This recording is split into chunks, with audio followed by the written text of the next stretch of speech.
Chapter 16 and 17, Sri Sai Satcharita, the Leela of Brahma Gyan. In this important chapter, a man comes and asks Baba for Brahma Gyan, and as the Leela unfolds, Baba plays along with his request, thereby showing the man his shortcomings and instructing all of us on the most important aim of human life. Now in this commentary, I am narrating a compilation of Leelas similar to these, thereby giving the listeners some more gems that Baba shared with his devotees and imparted spiritual knowledge to them. Leela number 1. Baba had a unique way of imparting knowledge. Sometimes it was by asking for a specific amount of Dakshina, or through parables, or dreams, or by touch. This is an interesting way described by Mr. Tosher, alias Sri Narayan Ashram. He says, Baba's method of teaching was varied. He would simply touch with the palm the head of the devotee, and that would have one kind of influence. Sometimes he pressed his hands heavily on the head of the devotee, as though he was crushing out some of the lower impulses. On occasion, he would pat the devotee's back or would pass the palm over the head. Each had its own effect, affecting the sensations and feelings of the subject. Apart from touch, he effected an invisible operation on the devotee, whereby he would bring about a great change in him, and that Mr. Tosher had an experience of. Baba conveyed to him, without using any words or even touching him, the feeling that differences between various souls, or for that matter, all differences were unreal, and that the only real thing was the divinity which underlines all. This was in 1913 or 1918 perhaps. The truth was not uttered in words by Baba before Narayan Ashram. It seems to be have uttered in the presence of B.R. Purandare to somebody. This was taken from the life of Sri Sai Baba, written by Narsimha Swamiji. Kapade says in his diary, during Aarti, Baba gave him mystic glances, and all his questions received their answers. At other times, he beat Ram Maruti Bua, who was ecstatic following it. Once he lifted him above his head and whirled around, and Maruti Bua progressed to the next stage of his spiritual journey. On Guru Purnima Day, numerous devotees came to Baba with books and placed them at his feet, so that he would return them with his Ashirvad and they could study them and benefit from them. However, he gave one person's book to some other devotee. These were some of his methods of instructing his devotee. Leela number 2. Baba had a uniquely marvelous way of teaching. He often taught it through Dakshina. The devotee being asked understood this. Dakshina is covered in the previous chapter of taking Dakshina from Sethji. The amount asked and the possible meaning is given here. ₹2 for Nishtha and Saburi. Reference Sate Radhabai Deshmukh. Sai Satcharita chapter 18 and 19. 2. ₹4 often indicated the ego complex, that is, manas, chit, buddhi, ahankar, and the need to surrender it at the Guru's feet. 3. ₹5 symbolizes the senses, that is, the indriyas.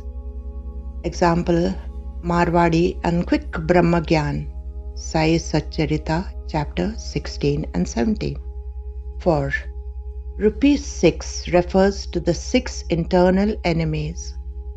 Example, Mrs. Tarkad, reference Devotee's experience, written by Sri Narsingh Swamiji.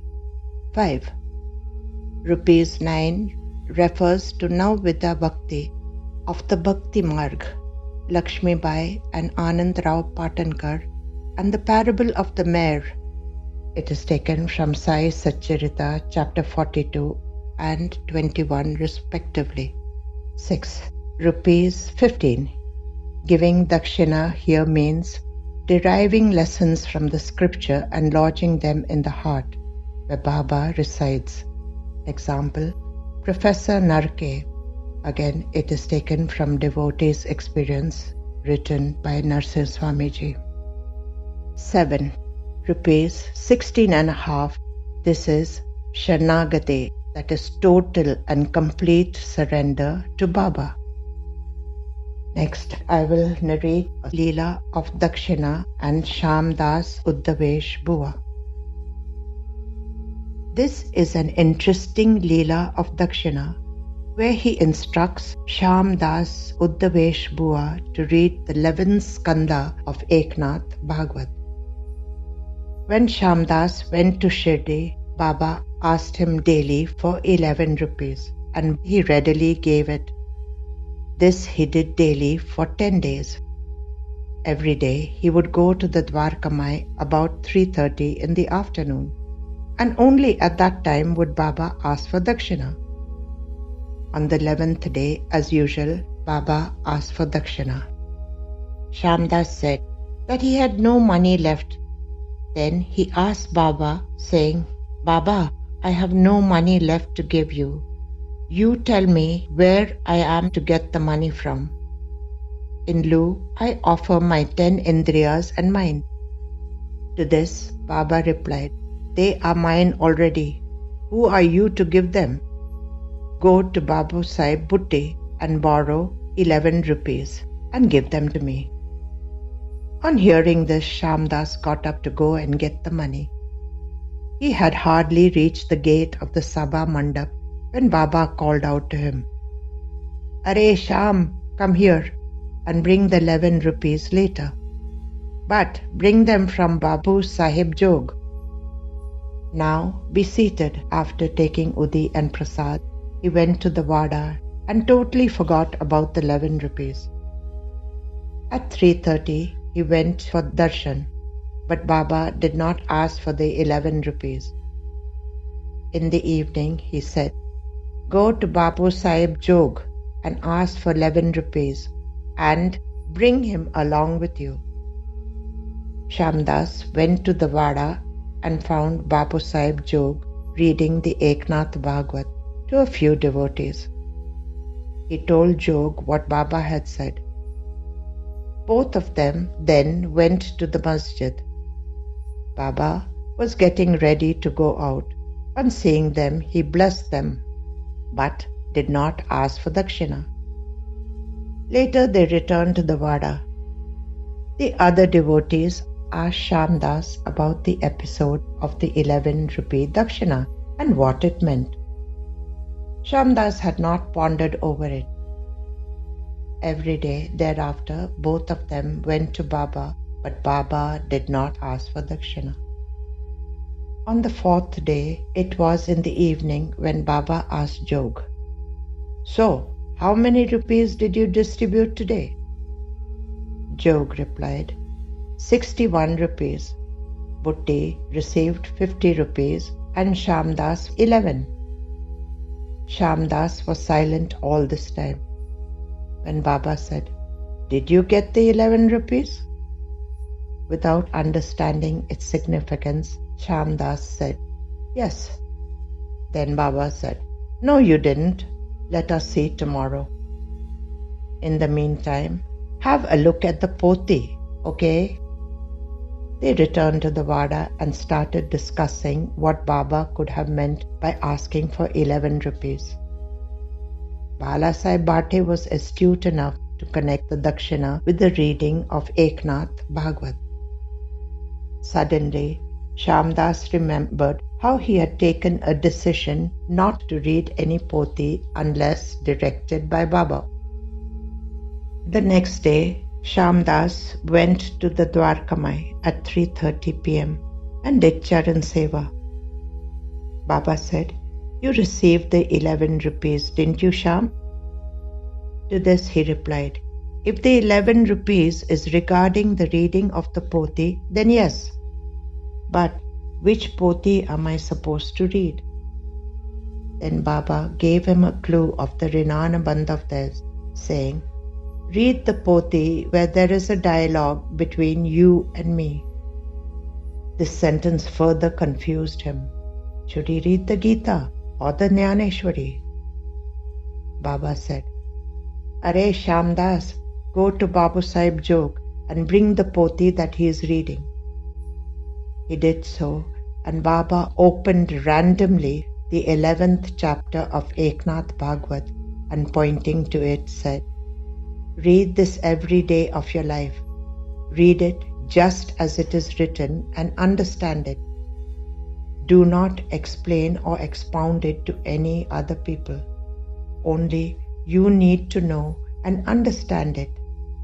Allah Malik will do good." The 11th skanda is a very spiritual chapter and is all about Brahma Gyan.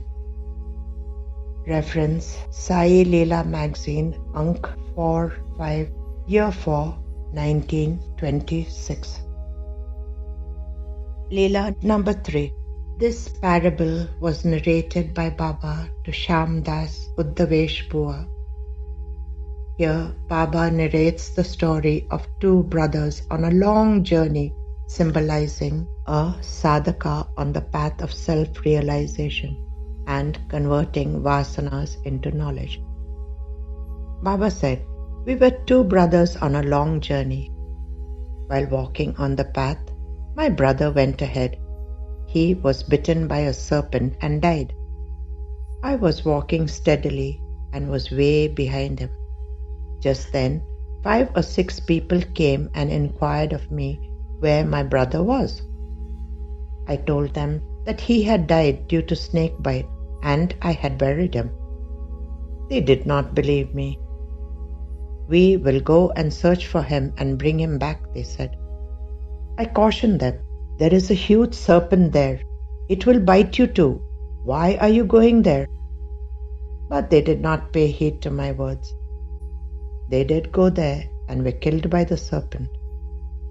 I buried them also and continued my journey. Then a strong lady came and asked where my brother was.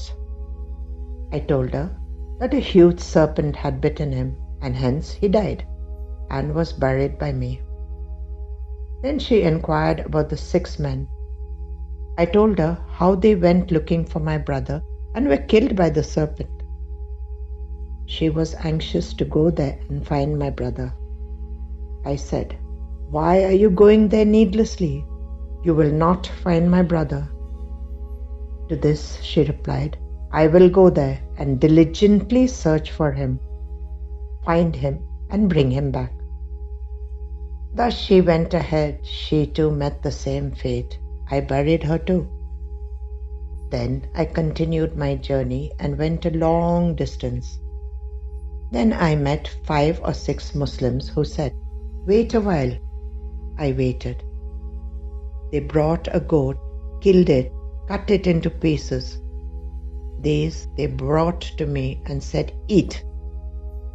I said, "No, I am a Brahmin. I cannot eat it." When one of them took a piece and thrust it towards my lips, trying to make me eat, I said, "Just wait a while. I will pray to God, then eat it." I took a piece of cloth and held it to my mouth and thought of God. And lo, the pieces of meat turned into roses, huge beautiful roses that you couldn't find anywhere, even in Shirdi. Then those Muslims went away and I continued my journey. When I looked back, there was water, crystal clear, and a small pathway ahead. I walked a short distance, and there was water on either side, behind and in front of me, without any pathway. This was the doing of Allah Malik. Allah Malik is the savior of the poor. It is very difficult to know the meaning of Baba's words and parable. Only the devotee for whom it was meant could comprehend its meaning. The possible meaning is given here. The two brothers on a long journey symbolizes the real I or the Atma or soul, and the other brother is the apparent I identified with the body, mind, senses, intellect. Having been identified with these, the apparent I suffers from pain and pleasure. To release the apparent I from the cycle, one has to bury it mercilessly. Here, Baba suggests the mode of burying by practicing yoga. Bitten by a serpent and having died symbolizes the burial of the apparent I by awakening the Kundalini. Yogic path teaches the gradual uncoiling of the Kundalini, which is the spiritual current. As it uncoils and rises upward, it enfranchises a series of chakras. The 6 chakras are known for their own powers and at last culminate in the Sahasra or the 1,000-petaled Padma in the brain, followed by Samadhi Sthiti. But this state is not for long, as the vasanas are not destroyed completely. Baba mentions 5 to 6 people, possibly symbolizing the vasanas governed by Panch Indriyas, that are 5, and 6 Arishad Vargas. When these evils continue their attack by luring the real sadhaka, he is neither frightened nor affected. On the other hand, they will also be buried by him. Thus Baba's statement that there is a huge serpent and I buried him, and the journey symbolizes the burial of the vasanas. The strong lady referred here symbolizes Maya. Due to ignorance, the real self is forgotten. One then starts identifying with the apparent self. Thus, one is entangled in the worldly life and such experiences as birth, death, pain, pleasure, and good and evil. All these seem so real, though the waking stage and the dream stage are both a mirage. This Maya veils the pure soul and has to be buried in order to realize the pure soul or Atma. Baba's statement confirms that he had buried Maya by stating that the strong lady met the same fate and was buried. Still, the vasanas continue attacking. This is symbolically stated by 5 or 6 people cutting the goat and thrusting the pieces on the lips. So strong are the vasanas or Maya. The word Brahmin refers not to the caste but to the person who has realized Brahma, and because of the knowledge of Brahman, he is able to convert the pieces of meat into beautiful roses. The crystal clear water and the small pathway is the clarity the sadhaka attains by way of sadhana to be with the Parabrahman. Then there is water all around without any pathway, which symbolizes the highest state of realization, the state of pure consciousness. Thus the sadhaka culminates with the Parabrahma. This explanation of the Leela was given by Manjula S. from Bangalore. This Leela was taken from Sai Leela magazine, Ank for Year 4, 1926. Now I shall narrate the Leela of lighting the lamps with water and give its possible meaning. The sacred festival of Guru Purnima fell on 24th July 2002. Early in the morning, Megha Sirsha Kamath visited the Sai Baba temple and offered fruits and confectionery to Baba. Then she went to Vijay Hazare's home and spent some quality time talking about Baba's Leelas. That night, as usual, Megha chanted Baba's name and soon fell fast asleep. A short while later, Megha had a wonderful life-changing dream. In the dream, Megha saw Baba seated in his usual place in the sanctum sanctorum. Baba was sitting in his characteristic posture next to the railing with his left forearm resting on it. Megha ran up the steps of the Dwarka Mai and clasped Baba's feet and laid her head on them. Baba then placed his beatific hand on her head and blessed her, saying Allah Malik. Then he applied Udi to her forehead. Megha sat in front of Baba and asked him, Baba, why did you light the earthen lamps with water? Baba paused for a while and said, I had to light the lamps without oil for the welfare of all my devotees. My heart is overflowing with maya, love, and compassion for each and every devotee. However, I am sorrowful to see that people are full of vicious tendencies. Unfortunately, it is widespread. I see it in all four directions and it hurts me. Megha immediately asked, Baba, what vicious tendencies? Shaking his head, Baba answered, a multitude of people pour oil in lamps and light them daily. They place them in their prayer room and in front of God, outside the front door and next to the Tulsi Vrindavan. Some do this ritual 4 times in a day, while others keep an ever-burning lamp in their prayer room. Yet they are spiteful, malicious, and inhuman to others. Their heart is devoid of empathy, humanity, and love for other human beings. It is futile to light a lamp without love and compassion. It is akin to lighting a lamp without oil. So why light a lamp at all? Daily, you light a lamp, then you go out and do deceitful acts, conspire against others. Then you spend huge amounts of money, offer incense, flowers and prasad to me, and make a show of your devotion. The person may be a man or a woman.